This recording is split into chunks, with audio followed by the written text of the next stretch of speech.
फांसीवादियों की जमाने पे हम चल रही है, किसके पक्ष में खड़ा है? दलित समुदाय के पक्ष में खड़ा है या फांसीवादियों के पक्ष में खड़ा है? वो चारों स्तंभ को अपनी कक्षा में किया है। लाइक माइंडेड संगठनों के साथ मिलकर चलने का जरूरी है। लड़ेंगे, लड़ेंगे। हाँ, बहुत साल या 75 साल हम सहन रहे थे। आरएसएस के साथ खड़ा है या दलित समाज की या जो ट्राइबल समाज की दर्द को समझकर जो मौका हमें मिला है उस मौके को यूज करके इसको लेके कुछ करने, समाज के लिए कुछ करना है, ये इसमें निर्भर होती है। चुनाव लड़ना जीतना एक बात है, मगर जीतने के बाद कौन सी पक्ष में किसके साथ खड़ा है ये भी आज बहुत जरूरी है सोचना, क्योंकि जमाना ऐसा है, फांसीवादियों की जमाने पे हम चल रही है। इस वजह से इसलिए भी हम उन ताकतों, उन दलित पार्टियों को भी अम्बेडकर भी बोला, डॉक्टर अम्बेडकर भी बोला है, सत्ता पे आना बहुत जरूरी है हमारे लिए। उस वक्त उन्होंने बताया था। और आज हमें ये भी जोड़ना है, किसके पक्ष में खड़ा है? दलित समुदाय के पक्ष में खड़ा है या फांसीवादियों के पक्ष में खड़ा है? ये भी प्रश्न उनसे हमें पूछने का, ये दूसरा बात है। और सॉलिडारिटी की बात आपने बताया कि सॉलिडारिटी बिल्डिंग में बहुत मेरा दिल से क्रांतिकारी फिर से अभिनंदन देना चाहती हूँ आइटमाम को और अभिरामी उसको लीड कर रहे उनका टीम को। उन्होंने हाथ बढ़ाया, उन्होंने समझा क्यों हाथ बढ़ाया, ऐसा हाथ बढ़ाया नहीं है, वो संघर्ष किया। इस संगठन ने पिछले 25 साल से संघर्ष किया है, देश में गांव में संघर्ष किया है। उस वक्त खुद एक समझ आ गया है कि अकेले लड़ाई हम कितना भी लड़े, एक लिमिट तक हम जा सकते हैं, उसके आगे जाने के लिए हमें हैंड होल्डिंग चाहिए। ये अनफॉर्चुनेटली दुर्भाग्य से कि ऐसा बहुत सारे दलित संगठन है, मगर उन संगठनों से ऐसा एक सोच नहीं, आज भी नहीं होती है। मैं फिर से बताना चाहती हूँ, ये वक्त ऐसा एक वक्त है, फांसीवादी ताकत हमारे देश की जो हमारी डेमोक्रेसी के 4 बड़ा जो पिलर क्या है, स्तंभ है, वो चारों स्तंभ को अपनी कक्षा में किया है, अपनी बस में किया है फांसीवादी ताकत है। उस वक्त हमें ज्यादा से ज्यादा सभी के साथ जो लाइक माइंडेड, आपने सही शब्द बोला अभिरामी, लाइक माइंडेड संगठनों के साथ मिलकर चलने का जरूरी है। ये एक तरफ है।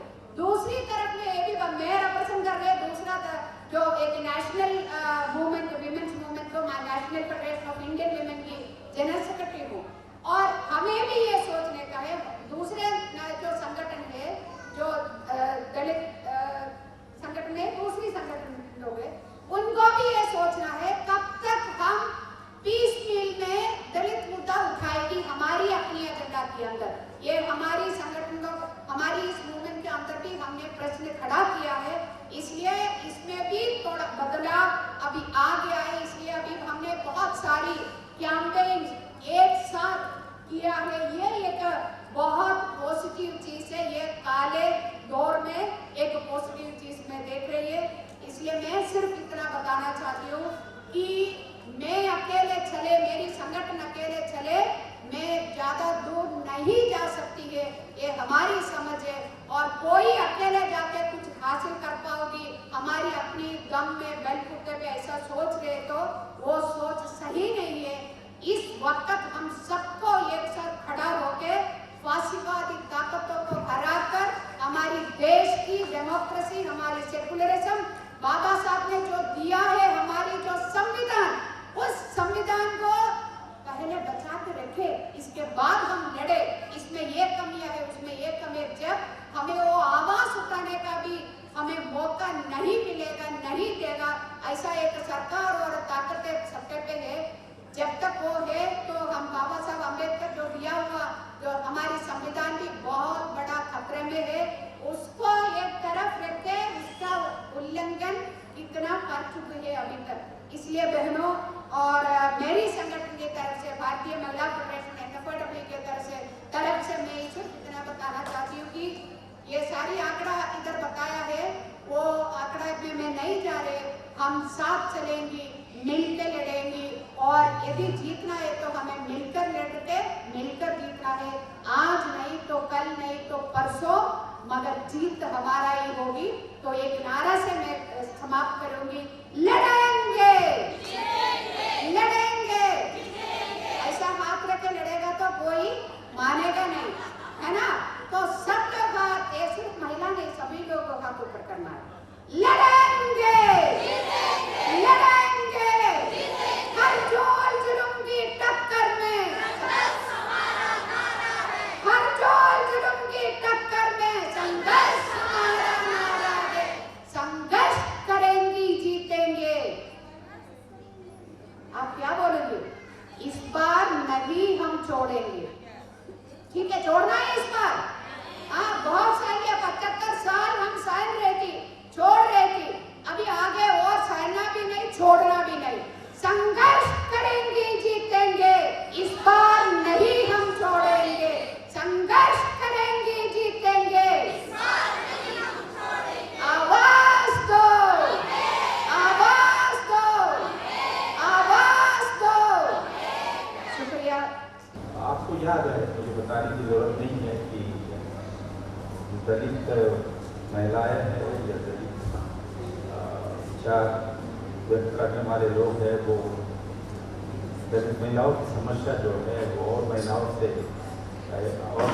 साथ उसमें समानता भी है, लेकिन साथ साथ उसमें डिफरेंसेस भी है। इससे बड़ा जोर देके कहती है कि उनका एक्सप्लॉयटेशन जो है 3 तरह का है। जेंडर डिफरेंस भी है, मेल फीमेल में, दलित मेल, दलित फीमेल, इसमें डिफरेंसेस है। जेंडर के आधार पर उन्हीं समाज के जो मेल है उनसे भेदभाव होता है।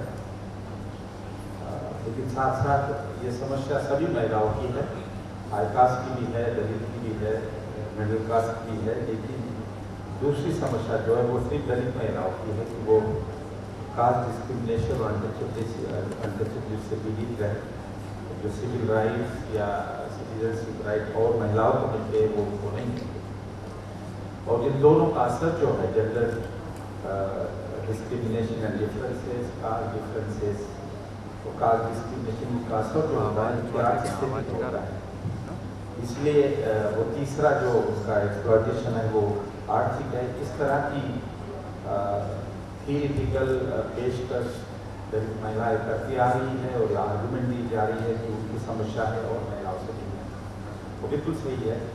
इस रिपोर्ट का सबसे इम्पोर्टेंट जो वैशिष्ट है वो यह है कि ये रिपोर्ट ये जो 3 स्थिति है दलित महिलाओं की, इसके बारे में स्टैटिस्टिक प्रेजेंट करती है और ये प्रूव करती है कि वाकई दलित महिलाओं की समस्या और महिलाओं से भिन्न है, समान भी है लेकिन भिन्न है और गंभीर।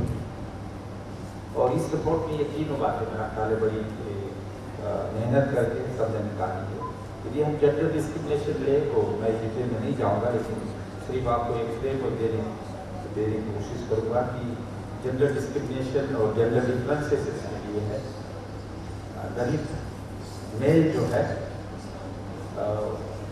उनके जो इंडिकेटर लिए हैं उनके डेवलपमेंट के, और साथ साथ दलित महिलाओं को लिया है और employment, unemployment rate, ownership of land, ownership of enterprise, education status, health status, ये सारी जो इंडिकेटर ह्यूमन डेवलपमेंट के, इस इंडिकेटर के जरिए हम तरक्की को देखते हैं। उसमें ये पाया है जो रिसेंट डेटा देखिए कि दलित महिलाओं की स्थिति दलित आदमियों के कंपैरिजन में ठीक नहीं है। उनका अनएम्प्लॉयमेंट रेट ज़्यादा है दलित आदमियों के कंपैरिजन में। Ownership of land and enterprise, जो असेट होते हैं जिससे आपको इनकम मिलता है, वो कम है दलित आदमियों के कंपैरिजन में। एजुकेशन रेट प्राइमरी सेकेंडरी तक तो समान है दलित आदमी और महिलाओं का, लेकिन जब हायर सेकेंडरी और हायर एजुकेशन में जाते हैं तो उनका रेट जो है, एजुकेशन अटेनमेंट रेट जो है वो दलित महिलाओं का दलित आदमियों की तुलना में कम है। और सारे जो दूसरे हेल्थ के इंडिकेटर्स हैं, मैं उसमें दिल्ली जाऊँगा, बड़ी अच्छी तरह से पेश किया है। वो मॉर्टेलिटी रेट लीजिए, एनीमिया ले लीजिए, चाइल्ड मॉर्टेलिटी लीजिए, उसमें ज़्यादा डिफरेंस है दलित चाइल्ड और मेल चाइल्ड और फीमेल चाइल्ड नहीं है, लेकिन कहीं कहीं जगह एनीमिया दलित लड़कियों में ज़्यादा पाया जाता है। तो ये स्टैटिस्टिक के जरिए ये प्रूव किया है कि दलित महिलाएं दलित आदमियों के तुलना में पीछे हैं। तो इसलिए दलित महिलाओं के आर्थिक, शैक्षणिक और जो सेहत है इसके बारे में पॉलिसी होनी चाहिए, ज़्यादा एम्फेसिस होना चाहिए, उनको जमीन देनी चाहिए, एंटरप्रेन्योरशिप देनी चाहिए। कम है, उनका अनएम्प्लॉयमेंट रेट ज़्यादा है तो उनके ऊपर तवज्जो देनी चाहिए। ये पहला बड़ा बड़ी अच्छी तरीके से मेरा ख्याल इस रिपोर्ट में दिखा। दूसरा मुद्दा यह है कि आर्थिक जेंडर से वजह से उनकी आर्थिक स्थिति और एजुकेशन रेट तो कम है ही दलित आदमियों की तुलना में, लेकिन वो कास्ट डिस्क्रिमिनेशन से भी सफर होती है। यहाँ आदमी और महिलाओं का जो दलित आदमी और महिला है उसकी लगभग सरीकी है कि जाति के आधार पर, एप्लीकेबिलिटी के आधार पर जो नॉर्मल सिविल राइट उनको मिलने चाहिए, जो कॉन्स्टिट्यूशन ने उनको गारंटी किए वो मिलते हैं। अभी भी कास्ट सिस्टम और अनटचेबिलिटी कायम है, बदली है लेकिन कायम है। 1955 का एक्ट है, 1989 का एट्रॉसिटी एक्ट है, इनके ये आंकड़े आप देखेंगे जो बड़ी अच्छे तरीके से प्रेजेंट किए हैं। तो उसमें हम देखते हैं कि ये दलित आदमी और दलित महिला ये दोनों भी इसका विक्टिम बनती है और बड़ी क्रूएल तरीके से, बड़ी नीचे तरीके से उनको एट्रॉसिटी फेस करनी होती है। सुप्रीम कोर्ट के जज ने जब उनको पूछा गया कि भाई ये अनटचेबिलिटी ऑफिस एक्ट है तो एट्रॉसिटी एक्ट की जरूरत क्या है, तो उन्होंने कहा कि ये एट्रॉसिटी एक्ट की जरूरत इसलिए है कि जिस तरह के दिनों में एट्रॉसिटीज और वायलेंस दलित महिलाओं के बारे में होते हैं वो यूनिक है और इसलिए उसकी यूनिक एक्ट जरूरत है, अलग एक्ट की जरूरत है। तो इससे ये एक बात हमें समझ लेनी चाहिए कि दलित महिलाओं की जो दलित आदमियों की जो डिस्क्रिमिनेशन होता है वो सिर्फ सामाजिक और धार्मिक ही नहीं है, सिविक कम्युनिटीज में भी उनको एक्सेस नहीं मिलता है जितना मिलना चाहिए, लेकिन आर्थिक भी है। एम्प्लॉयमेंट का डिस्क्रिमिनेशन है, फार्मर का डिस्क्रिमिनेशन होता है, एंटरप्रेन्योरशिप धंधा जब करते हो तो डिस्क्रिमिनेशन होता है। आप गाँव में किराने की दुकान लगाइए, हाई कास्ट कार्ड में आएगा नहीं आपकी चीज़ें परचेस करने के लिए। आप यदि आपको गाय मिल गई या भैंस मिल गई गवर्नमेंट स्कीम के तहत तो आपका दूध कोई नहीं देगा। मैंने सर्वे किया है हरियाणा में, तो वहाँ की वाल्मीकि महिला जो बता रही थी कि गाय तो आपने दे दी हमें आइडिया स्कीम में, लेकिन दूध हमारा जो है गाँव के कोई नहीं खाने सिर्फ दलित के सिवा।